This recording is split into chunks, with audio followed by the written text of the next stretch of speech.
Welcome back to the Accessible Art History YouTube channel.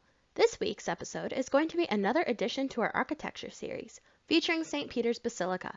This beautiful Baroque masterpiece sits upon the tomb of St. Peter and is the center of the Catholic world.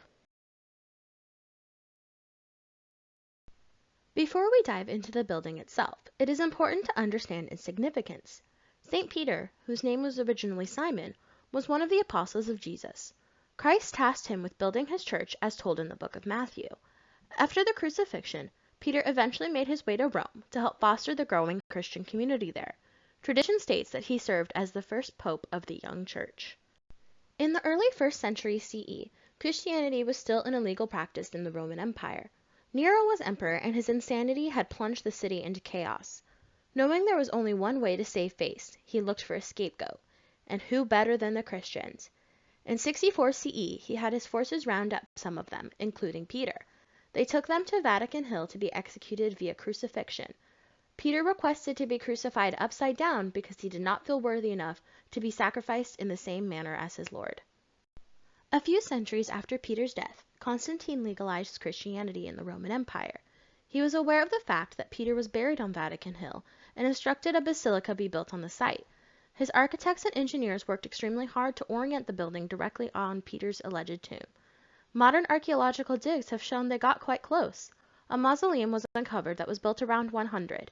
Inside was a shrine containing the bones of a man in his 60s. In 1968, Pope Paul VI declared them to be the bones of St. Peter.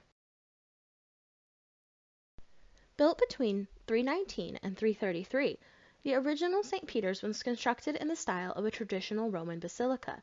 These were not religious buildings, but were actually intended for public use. Basilicas were used as meeting places and were often found in the center of cities across the Roman Empire. Not only would this design be able to accommodate between 3,000 and 4,000 people, but it provided a clean slate for a new religious building. It was not the repurposing of pagan temples, but a new place that Christians could claim as their own. It was a genius political move on Constantine's part.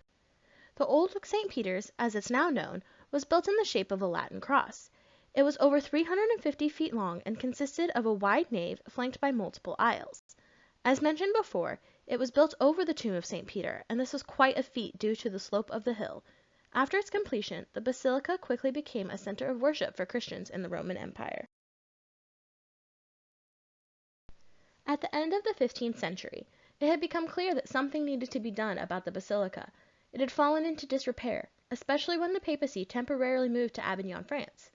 Pope Nicholas V was the first to get the ball rolling, but nothing made it past the initial planning stage. But in 1505, Pope Julius II set things into overdrive. However, this was not because Julius wanted to honor the first pope.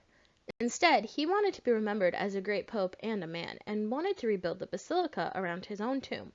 Unfortunately for Julius, this did not happen.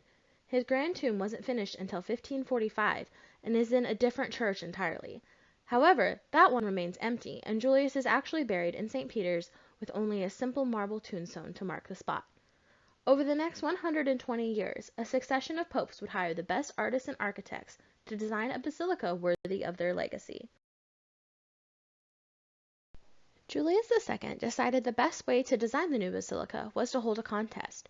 Donato Bramante won with his Greek cross plan. One of the hallmarks of the design was a large dome.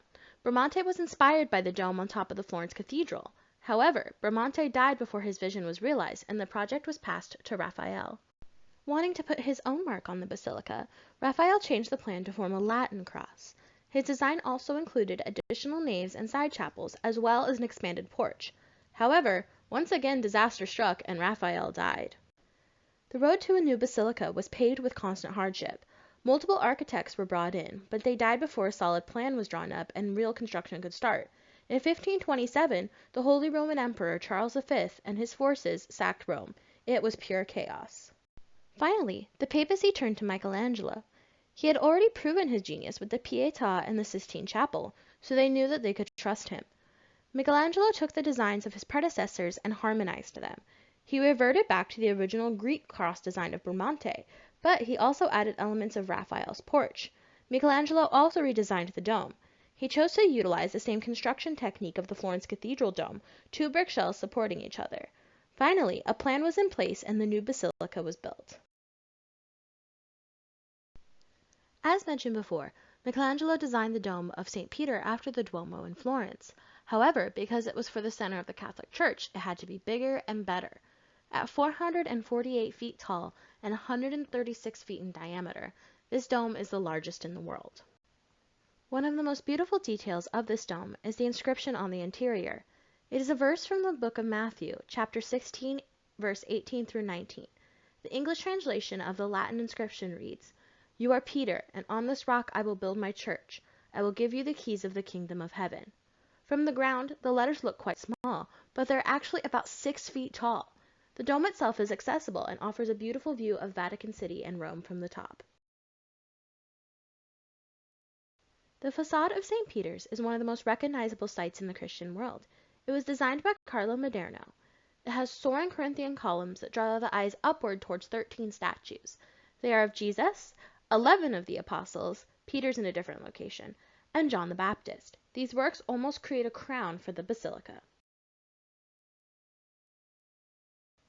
As the first thing visitors see when they enter the area, the piazza had to be designed carefully and thoughtfully. There are two important aspects of it, the obelisk and the colonnade. The obelisk that stands proudly in the center of the piazza has been in Rome for centuries. It was brought from Egypt during the reign of Emperor Caligula, around 37 CE. Stories and historical records indicate that it was located somewhere on the Vatican Hill during the time of Peter, and it's possible that it bore witness to his crucifixion. It was moved to the piazza from its original location to become a more central part of the design. Bernini's colonnade is one of the most recognizable structures in the world. It is composed of chunky, Doric-style columns set in 4 rows. They start perpendicular to the basilica and then curve outwards into 2 half circles. The design was meant to replicate arms outstretching, drawing people into the comfort of the Catholic faith. Once inside of St. Peter's Basilica, the most striking feature is Bernini's baldacchino. It sits in the center of the building, directly over St. Peter's tomb. At 95 feet tall, it dominates the space and is truly awe-inspiring. Notice the twisted columns that hold up the canopy. Bernini designed these after the columns that Constantine brought back from the Holy Land. They had allegedly stood at the Temple of Solomon, and Bernini wanted to bring that into his new design. The baldacchino is made of bronze and is one of the largest sculptures to be made of that material. St. Peter's Basilica is an incredibly complex and beautiful building. Its long history is fascinating and helps people to understand how architecture plays a large role in religion. The current Baroque design highlights its place as the center of the Catholic world.